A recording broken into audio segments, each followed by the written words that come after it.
Hi, today we're going to be talking about the past continuous tense. The past continuous tense shows a continuous action that began in the past. It is the past tense version of the present continuous, which also describes ongoing actions. The present and past continuous are very similar, but the past continuous uses was and were, the past tense of to be. Here is the formula of the past continuous tense. Was, were, plus the present participle of the verb, the ing form. For example, while I was studying, my friends were playing. Keep in mind that you must join to be to match the subject. Use was for the first or third person singular subjects such as I, she, he, and it. I was, she was, he was, it was. Example, she was working on an email when the fire alarm rang. The team was playing well until the second half. Use were for all other subjects, including all plural subjects and the singular second person subject, you. They were, we were, you were. Example, you were becoming a great novelist before switching to screenplays. The days were getting shorter as winter approached. However, there is a certain type of verb that cannot be used in any continuous tense, including the past continuous tense.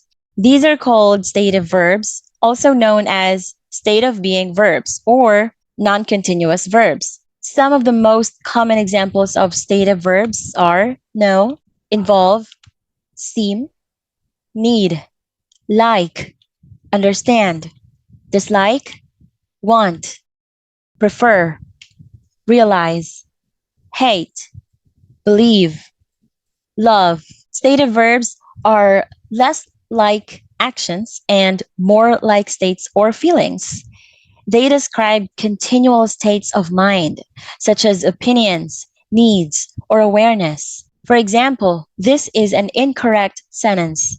I was understanding math class until we started fractions. Instead, say, I understood math class until we started fractions.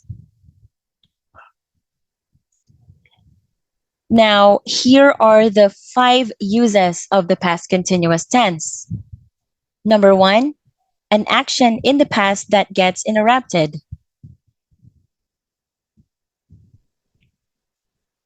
One of the most common uses of the past continuous tense shows a past action that was interrupted by another past action.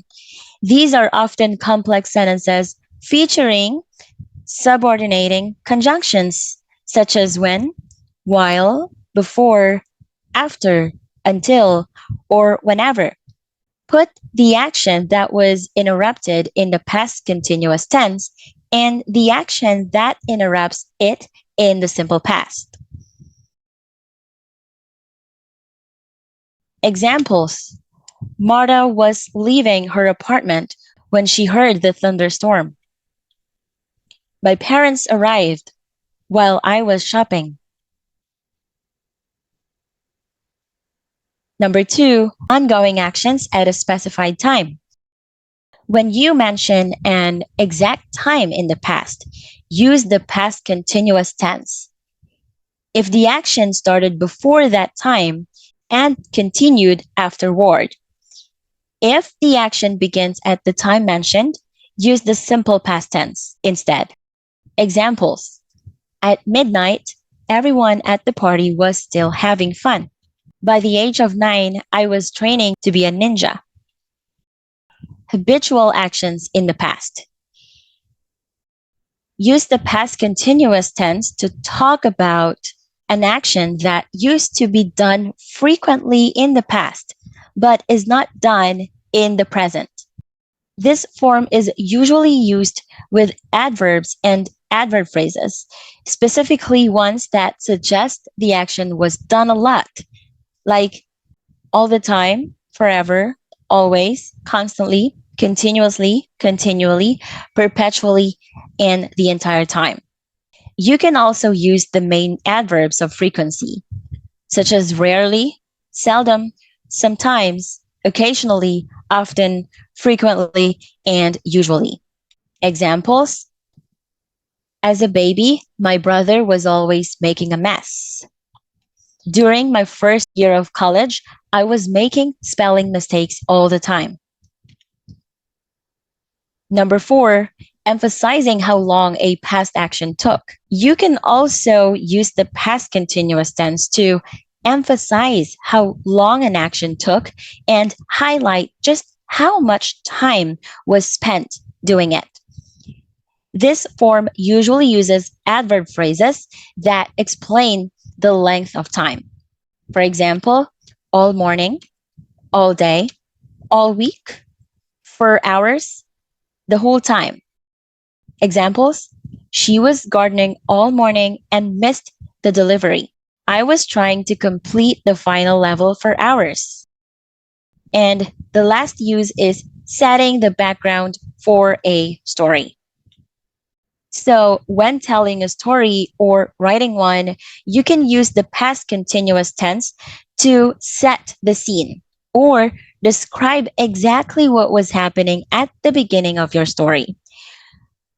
We use the past continuous tense because these actions were presumably already happening before the story began. Examples: the birds were singing and the sun was shining. I knew it would be a good day. Everyone at the cafe was enjoying their coffee. Then the stranger appeared. The city was going about its business without knowing the aliens had arrived. Let us read this short story and notice how the past continuous tense is used.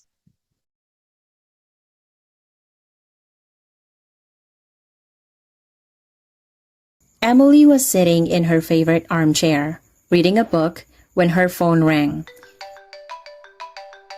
It was her mother, Sylvia.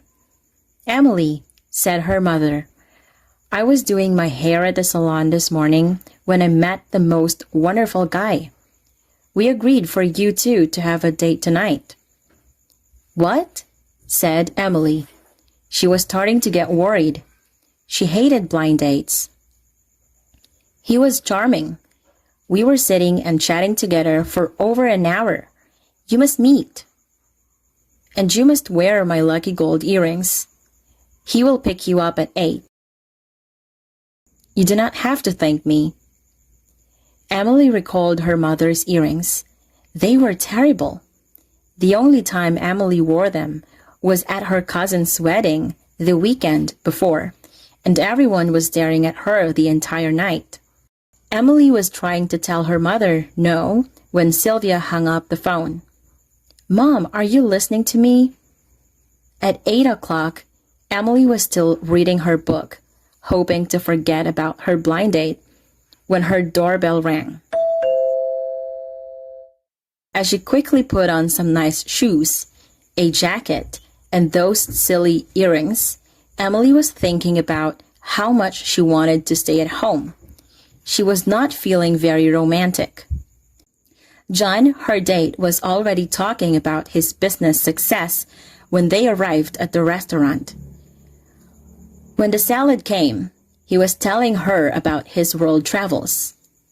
When the waiter brought the meals, John was talking about his perfect fashion sense. "Unlike those earrings," he said, "they are awful." Well, Emily thought at least they agreed on something. When she got home, Emily called her mother.